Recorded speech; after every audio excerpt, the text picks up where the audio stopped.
ప్రతి దినము బోధిస్తూనే ఉన్నాడు, ప్రతి దినము ప్రార్థిస్తూనే ఉన్నాడు, కానీ లక్ష్య పెట్టలేదు నాయన. వినే వ్యక్తిగానే మిగిలిపోయాను, చదివే వ్యక్తిగానే మిగిలిపోయాను అయ్యా. అనుసరణ లేని వ్యక్తిగా ఉన్నాను.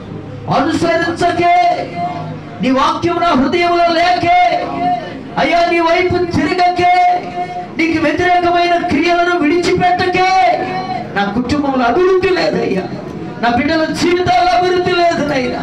చదివారు కానీ ఉద్యోగాలు లేవు అయ్యా, మందులు వేసుకుంటున్నాం ఆరోగ్యం లేదు, కష్టపడుతున్నాం అప్పులు తీరట్లేదు అయ్యా. మేము అనుకున్నది ఒకటి, జరిగేది ఒకటి, తారుమారైపోతున్నాయి మా జీవితాలు.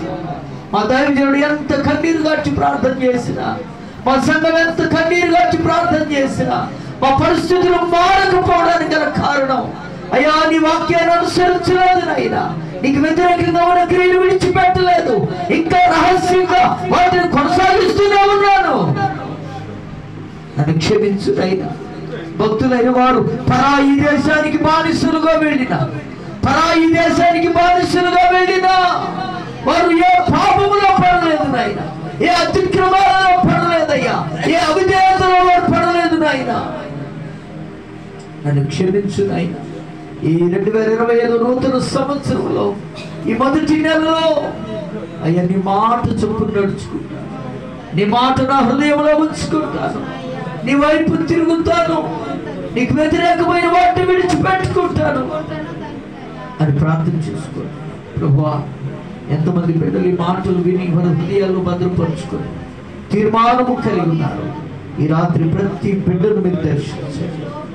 నేను ఎంతమంది తీర్మానం కలిగి ఉన్నారు అందరిని దర్శించండి. విన్న ప్రతి మాట హృదయంలో భద్రపరచండి. మీరు అక్కడ వరకు నమ్మకమైన బిడ్డలుగా ఉన్నారు. ఈ సంఘాన్ని దీవించు, అభివృద్ధి పరచు, ఆశీర్వదించు, నూతన ఆత్మను నడిపించు నాయన.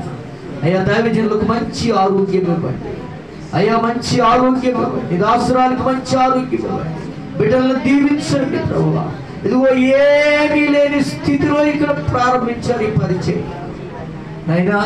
ఈ పరిచయం ఎట్లా వృద్ధి అవుతుందో, ఎట్లా అభివృద్ధి అవుతుందో, ఎవరు కూడుకుంటారో, అసలు ఇక్కడ ఇది కొనసాగుతుందో లేదో అనుకున్నావు నాయన. ఈరోజు అద్భుతంగా మీ కార్యాన్ని జరిగించి చూపించారు. మీ దాసుని ప్రయాస, మీ దాసుని విశ్వాసం, మీ దాసుని యొక్క నిరీక్షణ వైదొలగకుండా నీ వైపు చూసి నిశ్చయముగా నువ్వు చేస్తావని నమ్మిన నమ్మిక ఈరోజు కార్యసిద్ధి కలుగు చేశావు నాయనా. ఇంకా మీ పరిచర్యను దీవించి దాసులకు ఆరోగ్యం ఇచ్చి ఈ రాత్రి విత్తబడిన ఈ ఒక్క మాట దృష్టిలో ఎత్తుకుని పోకుండా మరి హృదయాల్లో భద్రపరచమని బలహీనులను వాడుకున్నందుకు కృతజ్ఞత చెల్లిస్తూ ప్రభా, ఈ సంవత్సరంలో నాకు ఈ అవకాశం ఇచ్చినందుకు మరొకసారి నీకు కృతజ్ఞతలు చెల్లిస్తూ యేసు నామములో ప్రార్థన చేయుచున్నాను తండ్రి, ఆమేన్.